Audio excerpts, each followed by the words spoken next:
Well, hello. This is the beginning of Lesson 29. Lesson 29 is going to deal with the Nixon administration. Now, we'll look at it today, and then we'll look at it some more next week, and then we're going to take our Easter break, and we won't finish it until the Tuesday that follows Easter.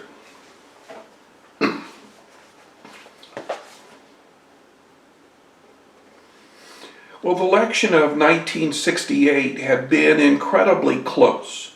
The Democrats had been divided into three parts. Now, most mainstream Democrats had backed Hubert Humphrey. Humphrey was the one who had been chosen in a very contentious convention in Chicago. But there were many who came to the convention angry that this man, Eugene McCarthy, did not get the nomination.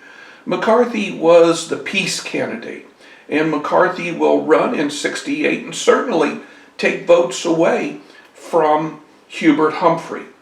And then there was George Wallace. George Wallace was the former governor of the state of Alabama.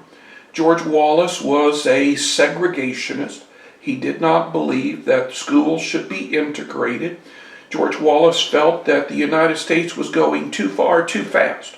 Wallace was opposed to the Great Society. Wallace wanted to win the war in Vietnam with honor. And certainly many Southern Democrats would back Wallace. That left Richard Nixon, the gentleman on the right side of the picture. Richard Nixon had been chosen by Eisenhower to be his vice president. Now in 1952, Nixon ran into some problems. Nixon was accused by the news media of taking campaign contributions and using them to purchase clothes for himself and his wife and a new car. Nixon went on live television to explain why all of this was wrong.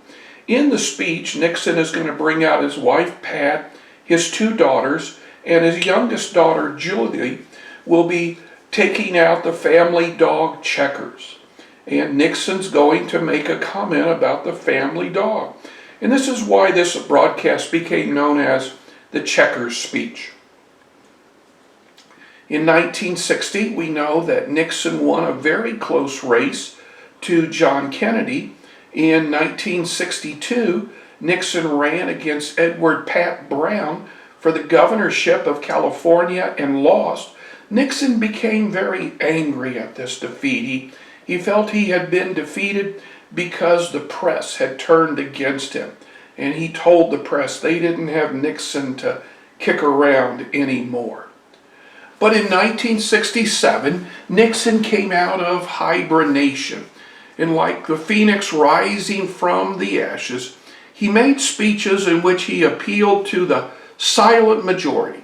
The silent majority were people who had been born during the Great Depression, who had fought either in World War II or Korea, and just could not understand why young people were protesting against the war in Vietnam.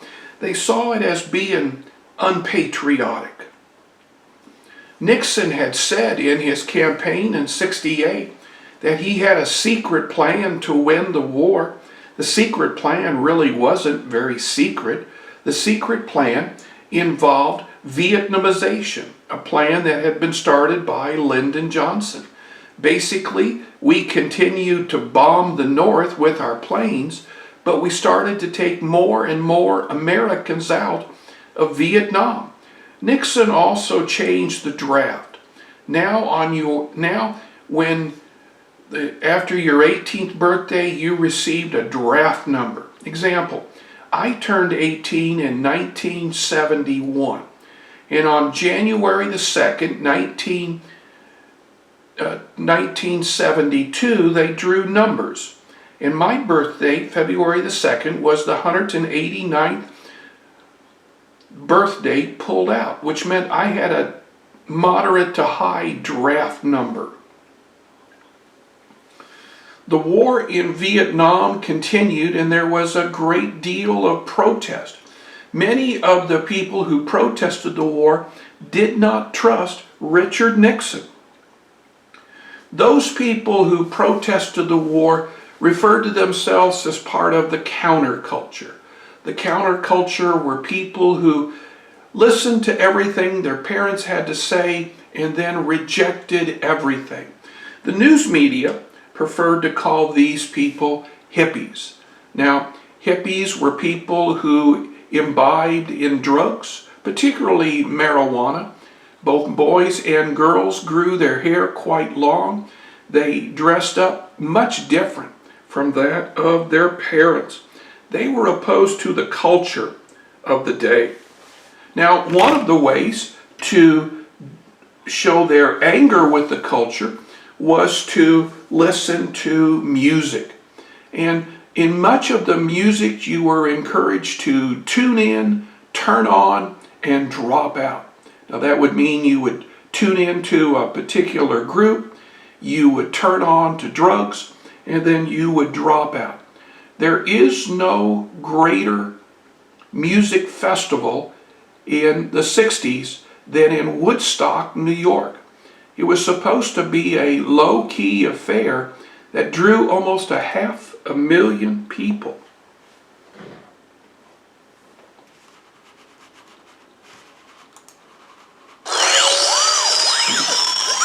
This was arguably the most important concert in the history of music. Hi, I'm Rebecca Brayton and welcome to WatchMojo.com, and today we'll be learning more about the 3 days of music and peace that were Woodstock. There are many events emblematic of hippies and the counterculture of the 1960s. One of the most important and well-known was the Woodstock Music and Arts Fair. At the time of the event, the United States was steeped in racial discord and military conflict overseas. Woodstock was not simply a music and arts festival, it morphed into a counterculture microcosm. At the outset, hippie rock promoters Michael Lang's and Artie Kornfeld's vision was for an isolated recording studio planted in the middle of a forest. John Roberts and Joel Rosenman were instrumental in the evolution of the idea from studio to outdoor concert, but were also the money men behind the event. Since Woodstock cost well over $2 million to put on, these venture capitalists were important. The event was held on a 600-acre dairy farm owned by Max Yasgur in Bethel, New York from August 15th to the 18th, 1969. The land was a perfect natural venue. The stage was set at the bottom of a hill, allowing viewers sitting far away to at least catch a glimpse of the performers. At the bottom of the slope was a pond, which became a popular place for skinny dipping.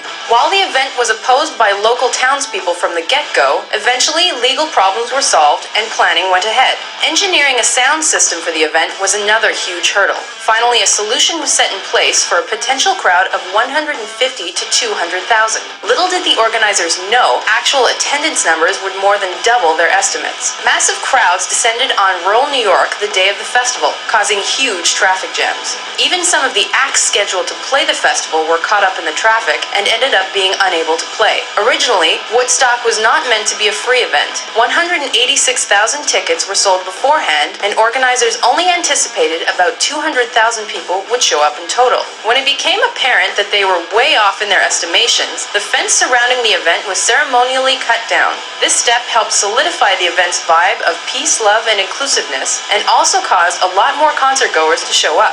In total, about 500,000 people were in attendance at Woodstock. Meanwhile, mainstream media wanted to report the worst about the festival. The event took place on an extremely hot weekend. Torrential rain transformed the event site into a giant mud puddle, drug use was rampant, and the presence of unsanitary conditions and food shortages were all angles they wanted to play up. Ironically, many sources today cite the amount of drugs consumed at the event as the reason for a lack of violence. And considering the massive amount of people in attendance at the 3-day event, there were remarkably few serious problems. No violent crime was reported, a few deaths took place, all of which were accidental. However, on a happier note, Woodstock is also said to be the setting for 2 births. And then there was the music. Despite the 4 promoters' relative inexperience, they were able to book some of the most important acts of the day. 32 musicians and groups played at the event, including legendary performances by The Who, Janis Joplin, Joe Cocker, and Jimi Hendrix, to name only a few. This took a great amount of money, and the promoters were virtually bankrupted by the event. However, they retained the movie rights, and the 1970 documentary Woodstock more than made their money back. The Woodstock Music and Arts Fair is considered by many a symbol of the age of innocence, when young citizens from all walks of life and varying political associations got together and simply enjoyed music. It has gone down in the annals of rock and is arguably a turning point in the 20th century. There is some debate as to its place in history books, but some will simply remember it as the party of a lifetime. Now today, Bethel, New York, the site of Woodstock, is a national monument. Hundreds of thousands, millions of people come each year to visit this site. In 1970, Nixon is going to order the secret invasion of Cambodia. Now, of course, an invasion of Cambodia can't be kept secret, and soon word leaked out on national television. Nixon himself went on TV to explain why he was injecting troops into Cambodia. He reminded the audience that many of the North Vietnamese regulars had come through Cambodia to get into Vietnam, that the Viet Cong used Cambodia as a hiding place. Well, this expansion of the war is going to cause protest on college campuses. The most violent protest will occur in the most unlikely of all places, Kent State, which is in Ohio. It's far away from the big cities of Cincinnati and Cleveland.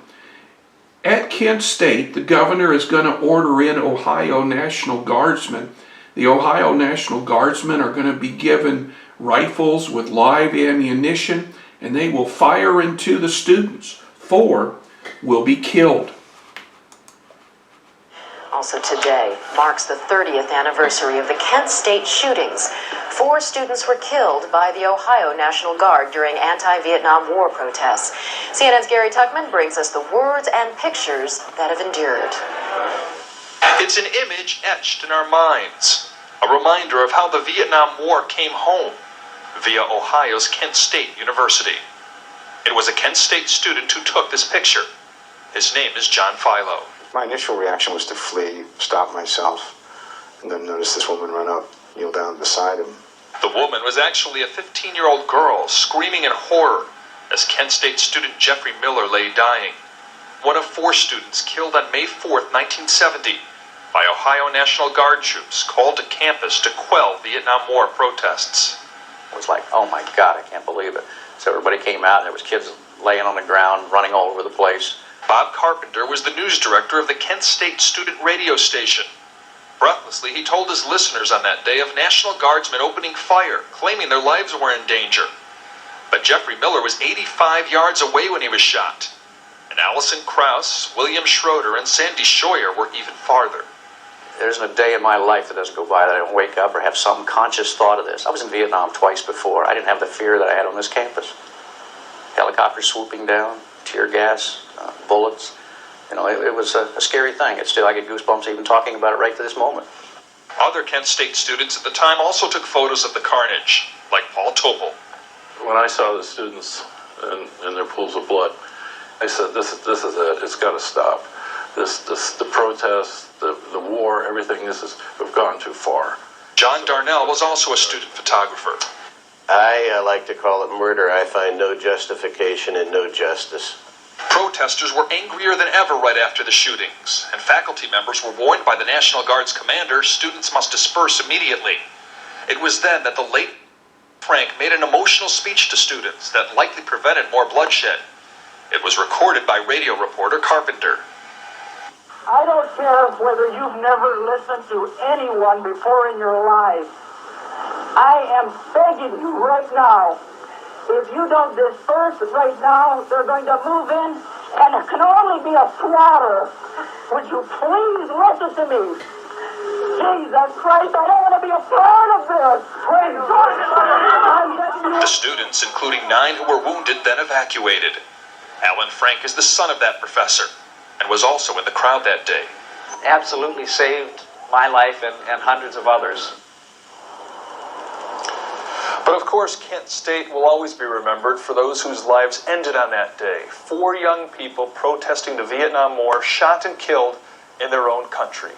behind me, the very parking lot where all 4 victims were killed 30 years ago today. Each of the spots is now a permanent memorial. Small light posts around the spots, and as we speak, vigils are taking place at each of the spots. And this one right here, where 2 people are holding candles, maintaining a vigil, this is the spot where the famous picture was taken. 15-year-old Mary Vecchio was right here, Jeffrey Miller right next to her. That's the situation right here in the parking lot. Across from me, about 500 feet away, a permanent memorial is set up right now.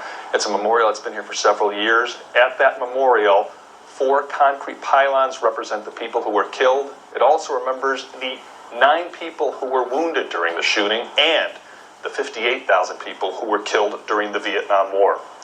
Today, the vigils will come to an end at precisely 12:24 p.m. Eastern Time. That's the exact moment the shootings took place 30 years ago today. A program will then begin, and this will be the first time that all 9 people who were wounded and the family members of those killed are all together in one place. This is Gary Tuckman, CNN Live in Kent, Ohio. None of the soldiers who had fired into the crowd will ever be prosecuted. In 1969, the New York Times, the Washington Post, and CBS all got their hands on a secret document that was called the Pentagon Papers. Now, the Pentagon Papers had been created in 1966, and they were to trace the history of the Vietnam War, and the conclusion was in 1966 that the Vietnam War was unwinnable. Yet, Johnson sent in troops in 67 and 68, and Nixon had sent in troops in 69. When the documents were made public, the Nixon administration went to court to block the publication. Now, Nixon threatened to arrest the CBS News reporter Daniel Schorr and the writers of the New York Times and the Washington Post. Now, this gentleman here who's speaking before the camera, this is Daniel Ellsberg. Daniel Ellsberg was the person who wrote the Pentagon Papers. Ellsberg was the one who released the papers to the media. Ellsberg himself would be tried for espionage and he would be thrown in jail.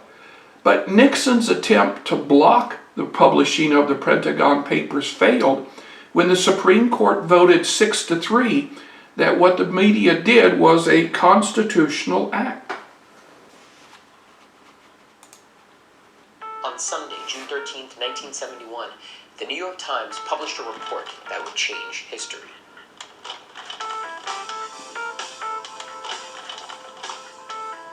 Their source was Daniel Ellsberg, a military analyst working for the government, and the report, which would soon become known as the Pentagon Papers, included top-secret and incriminating information about the Vietnam War. Between 1967 and 1969, Ellsberg worked on a classified project for the government called United States-Vietnam Relations, 1945-1967, a study prepared by the Department of Defense. The Pentagon Papers were not a good look for the United States government. Ellsberg research showed that there were many military miscalculations and even flat-out lies told by politicians about U.S. involvement in Vietnam. But why did Ellsberg decide to leak the papers to the New York Times? While working on the project, he realized he no longer supported the Vietnam War and thought it was unwinnable. In October of 1969, concerned that the public was being lied to, he began photocopying the report. He leaked some documents to members of Congress, but none of them went public. So in 1970, Ellsberg leaked portions to the New York Times and the Washington Post. The Pentagon Papers revealed that the government had been involved in Vietnam through several presidencies, unbeknownst to the American people. As early as 1950, the Truman administration gave military aid to France against the Viet Minh. In 1954, President Eisenhower sent aircraft and military assistance to Vietnam. By that time, the U.S. was covering 80% of France's military expenses in Indochina. President Kennedy adopted a policy of broad commitment to the war in Vietnam, even though the American people had been told the U.S. involvement would be very limited. Then, President Lyndon B. Johnson waged military operations against North Vietnam. He began planning war in 1964, a full year before the depth of U.S. involvement was revealed to the public. In 1971, when the New York Times broke the story, President Nixon quickly obtained a court injunction from a federal judge in New York, stopping the Times from printing any more articles. He argued that publishing the Pentagon Papers would limit the president's ability to guard national security. The Times adhered to the restraining order, but they filed an appeal. Meanwhile, Katharine Graham, head of the Washington Post, started publishing articles about the Pentagon Papers instead. Nixon tried to stop the Post as well, but unlike the judge in New York, the D.C. judge refused to issue an injunction. This allowed the Post to continue publishing about the secret report. The inconsistency between the Post and Times cases quickly brought both papers to trial in the Supreme Court. The court decided that under the freedom of press, the government did not have a strong enough case to censor the press. Nixon lost the fight, and the articles were printed. Ellsberg was still indicted under the Espionage Act for leaking government secrets. He could have been sentenced to 115 years in prison, but the charges were dropped after evidence of governmental misconduct came to light. Although the Pentagon Papers did not include any details on Nixon's conduct in Vietnam, the president was embarrassed by the publications. He subsequently sought to discredit Ellsberg by using a team he called plumbers. They broke into Ellsberg's psychiatrist's office to try to uncover embarrassing or harmful information that might make Ellsberg look bad. This was the same group of burglars who'd become famous for their role in the Watergate scandal. It didn't work. Ellsberg was free, and together with the New York Times, set a new precedent for the press, a responsibility to tell the truth, even if it means publishing classified documents. Well, we are finished with today's work. You should have a worksheet that is up and going. A reminder that you have until 11:59 to submit it. Have a good day.